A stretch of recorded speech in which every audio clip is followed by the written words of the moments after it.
He's a pretty nice guy. He's quiet. A man is dead tonight after a house fire in southern Kentucky. We're talking to neighbors of the victim. A Scott County cemetery owner accused of stealing money from customers is thrown in jail. We're taking a look at his indictment. A Lexington restaurant closing its doors, but they say money was not the issue, while the owner of National Provisions says employees were the problem.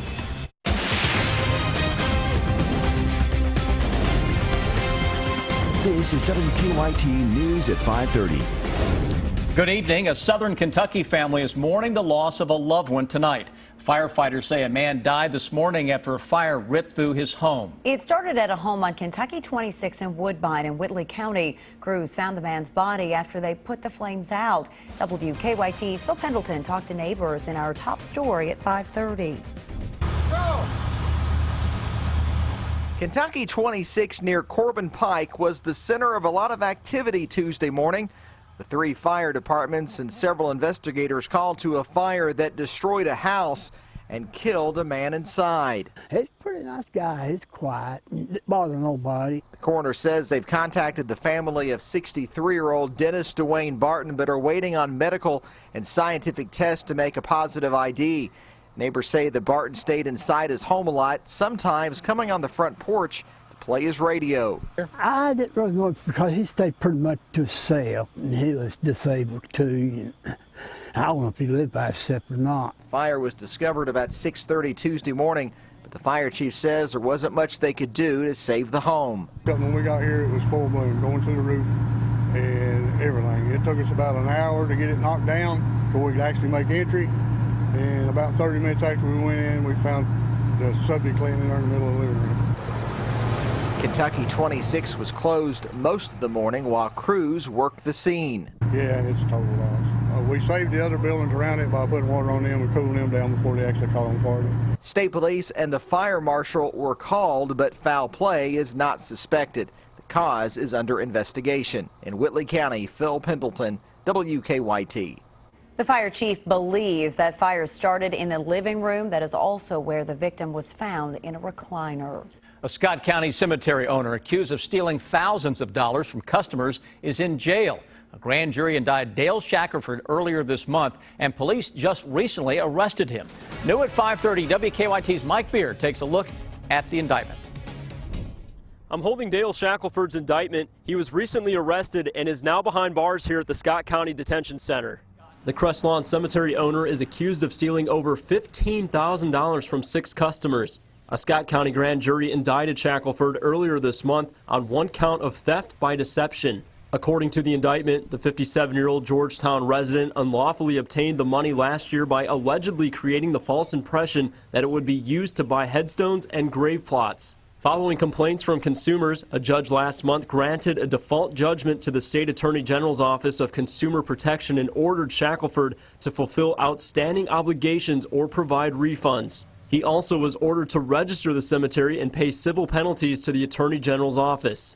The charge he faces carries a maximum penalty of 10 years in prison upon conviction. In Scott County, Mike Beyer, WKYT.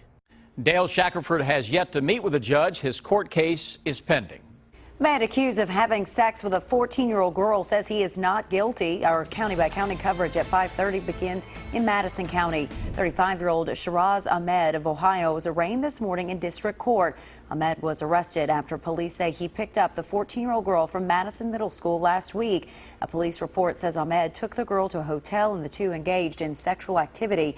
He's charged with rape, sodomy, unlawful transaction with a minor, and tampering with physical evidence. Ahmed will be back in court for a preliminary hearing October 5th. In Campbell County, police are investigating after someone found a body along the river in Melbourne. Police say the body was found this morning near the Mary Ingalls Highway and Fetter Lane. They believe they know who it is. Police say a middle-aged man was reported missing last night, and the body was found about a half a mile from where he was last seen. The police are not releasing his name until they talk to that man's family. An autopsy is scheduled for tomorrow.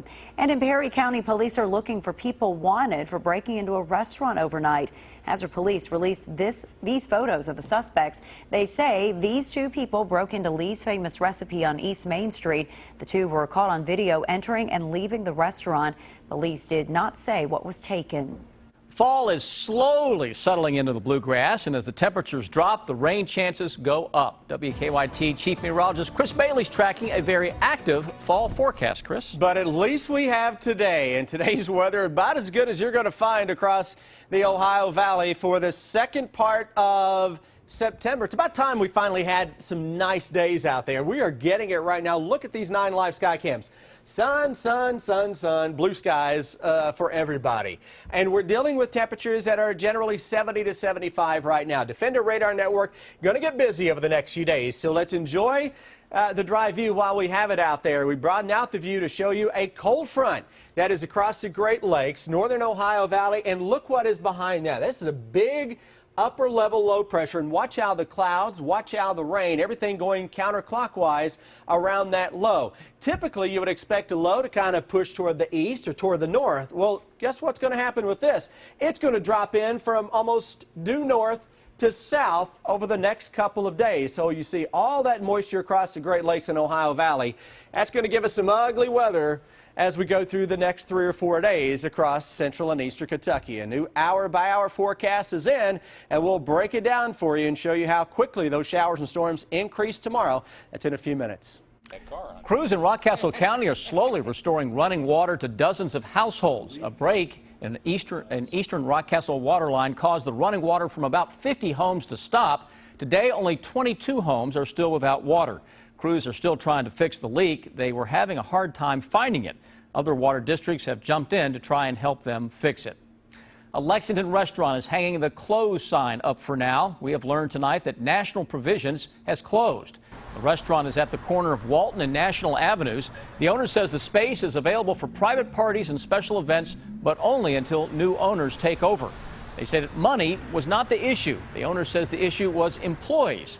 He told our news partners at the Herald Leader that recently an employee stole checks and forged them.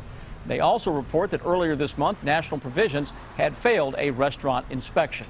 New tonight, 4 Louisville attorneys are asking Jefferson County public school leaders to put metal detectors in their schools. The 4 attorneys wrote a letter on Monday to the superintendent. They want the detectors added to entrances at the middle and high schools in the district. The request comes after several guns were found at 4 schools over the last 5 weeks. The superintendent says the district is reviewing that letter. Eastern Kentucky University closed their Somerset campus earlier this year, but school leaders have found a way to still offer classes there. EKU will offer upper division criminal justice courses for students at Somerset Community College. Students will be able to earn an associate degree in criminal justice at SEC and then go on to EKU to get their bachelor's degree. EKU will use 3 classrooms at SEC to teach the courses. The university closed its Somerset campus months ago because of budget reductions. The numbers are still being added up, but it looks like last night's presidential debate set a record for viewers. Our good question, how many people watched last night's debate between Hillary Clinton and Donald Trump? The previous record for a debate was back in 1980 between Ronald Reagan and Jimmy Carter. Almost 81 million watched that in 80. Last night's debate will probably go past that number. Initial figures from 12 channels that carried it live are at about 81 million. But that does not include all the people who watched on TV in bars, restaurants, and online through Twitter and Facebook. Also, PBS and C-SPAN viewers have not yet been added to the mix, so the total number of viewers looks to go way beyond 81 million. Last night's debate, though, will probably not reach Super Bowl numbers, which attracts about 100 million viewers and is the biggest TV event in the U.S. To submit a good question, send an email to goodquestion@wkyt.com. Still ahead on WKYT News at 5:30, why police from across the nation will soon be in horse country brushing up on their skills. I'm Bill Bryant. The vice presidential candidates weigh in on Donald and Hillary's performance in last night's debate. And thousands of new Kentucky voters are now on the books for the November election. The bottom line is ahead. I'm in Lexington, where police are looking for a man they say could be connected to more than a dozen burglaries. Coming up at 6 on WKYT, you'll hear from neighbors about the steps they're taking. Keep up with the latest news on WKYT.com. Join the conversation on Twitter and become a part of the WKYT Facebook family. The vice presidential candidates weighing in on who won last night's debate. And voters in 3 eastern Kentucky cities are heading to the polls today. Bill Bryant has the details in the bottom line. Good evening. So who won the debate? Well, answering that question today depended a lot on who you were asking. In polls out today, Donald Trump supporters give the edge to the Republican, and Hillary Clinton supporters said the night belonged to her. Clinton and Trump were head-to-head for 90 minutes in front of a huge television audience. Trump called Clinton a typical politician and said she has experience, just bad experience. Clinton suggested that Trump doesn't want to make his federal tax returns public because of something he's hiding. Today, the vice presidential candidates who will be debating next week appeared on CBS this morning and weighed in on the first presidential debate. He has his own style. Hillary Clinton brings a style of 30 years in public life and, a well-scripted politician. Donald Trump just speaks right from his mind, right from his heart, and that's the reason why we have so much momentum in this campaign. On demeanor, she absolutely dominated it in terms of looking presidential, while Trump kind of got flustered and really kind of ran out of gas. And I talked about the fact that she offered details and plans and he didn't. Pence and Kaine will be facing off a week from today in the only vice presidential debate. Elaine Keano of CBS News will moderate the VP debate. Polls will close shortly in 3 eastern Kentucky cities where voters are deciding today whether to allow alcohol sales. The votes are taking place in Pineville in Bell County, Warfield, that's in Martin County, and Jenkins in Letcher County. Voters in Barron County are holding a county-wide wet-dry election today, and 3 towns in Butler County are deciding whether to end prohibition. Kentucky's voter registration numbers are jumping. A message on Facebook encouraging people to be sure they're registered to vote has provided a boost. More than 25,000 Kentuckians have registered online or made changes to the registration since the message went up Friday. The last day to register and vote in the November election is October 11th, 2 weeks away. That can be done at the Secretary of State's website. Governor Bevin is promoting a website that is collecting ideas for cutting state regulations. The governor says Kentucky hasn't taken a good look at red tape he says is holding business back for years. The website is redtapereduction.com. Bill Bryant, WKYT. Police officers from all over the country are in central Kentucky this week to brush up on their horseback riding skills. The week-long event is taking place at the Kentucky Horse Park. National experts are training officers on how to best complete various types of exercises with their horses. It's not like riding a motorcycle where you can just go to a 2-week school and all you have to depend on is your knowledge and you operate in the motorcycle, whereas a horse is a completely different animal, so to speak. And this is the 32nd year for the event. Nearly 90 people are taking part this year. Now, your hour-by-hour forecast with Chief Meteorologist Chris Bailey.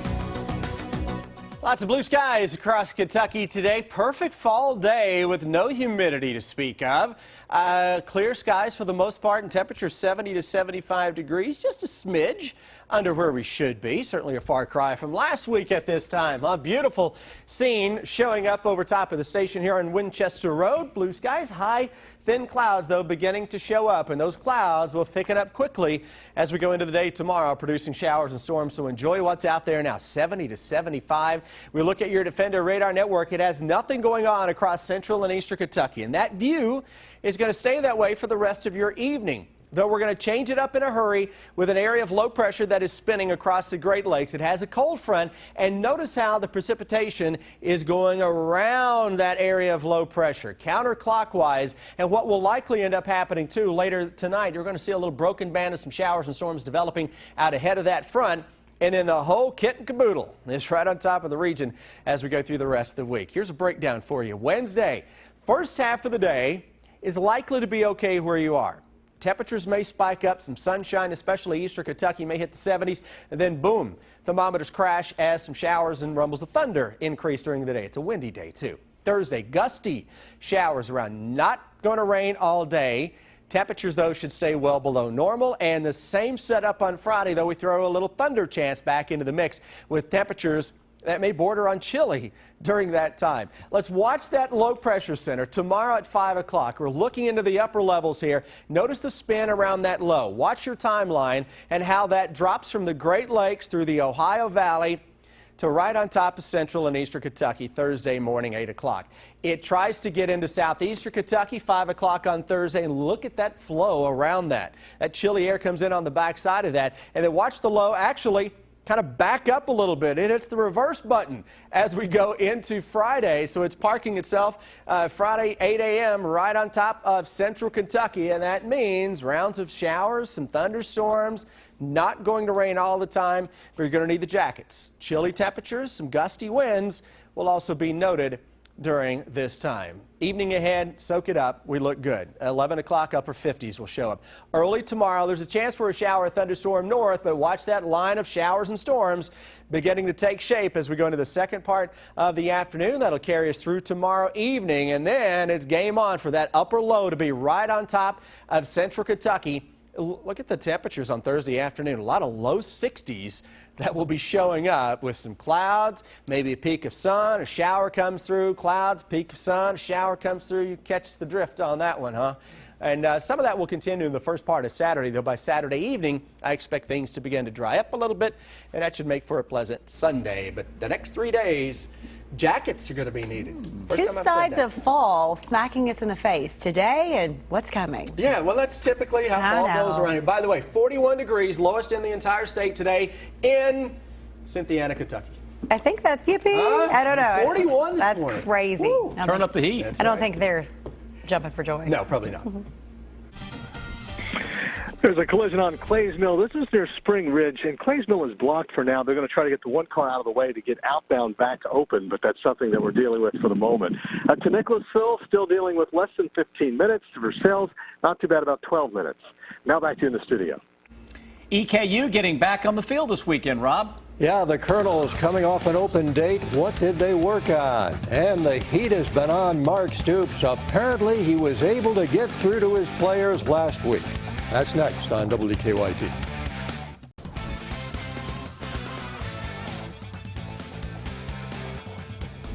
Mark Stoops has been feeling the heat in the early part of the season. The Cats dropped their first 2 games and the pressure was on. Stoops called beating South Carolina Saturday probably his biggest win at Kentucky.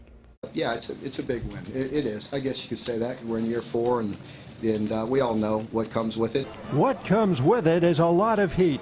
And in the middle of last week, Stoops went after his team hard after practice. He believes he was able to get the message across. I believe they heard what I had to say on Wednesday, and I wanted them to hear that, and because it was true, and so they know that, and that's our job to keep on pushing them and get their attention by any means necessary. Kentucky hits South Carolina with a 1-2 punch of Boom Williams and Benny Snell. But the biggest stride seemed to be on defense, which was so much better than the first 3 weeks. We know we have some limitations, but that's no excuse for not playing the game fundamentally the way you're supposed to do it, with the passion and energy that you're supposed to play with. We had to look at what we were doing to put them in a position to play that way, to play with the technique and to play fast and play harder. I think we've made strides in doing that. Now the Cats will see what they can do against the #1 team in the country, Alabama. We haven't faced anything like this where they're so physical. Again, it starts with physicality up front. You know, with their line and with their backs and their tight ends and everybody, their wideouts, and it starts with that run game, and then everything off that. Alabama is Saturday night in Tuscaloosa. It is a 7 o'clock start, and the game will be televised by ESPN. EKU back on the field Saturday, traveling to Cookeville, Tennessee to take on Tennessee Tech. Eastern had a week off from games last weekend. Coach Mark Elder said among the things his team worked on during the week, penalty yards. His team averages 99 a game.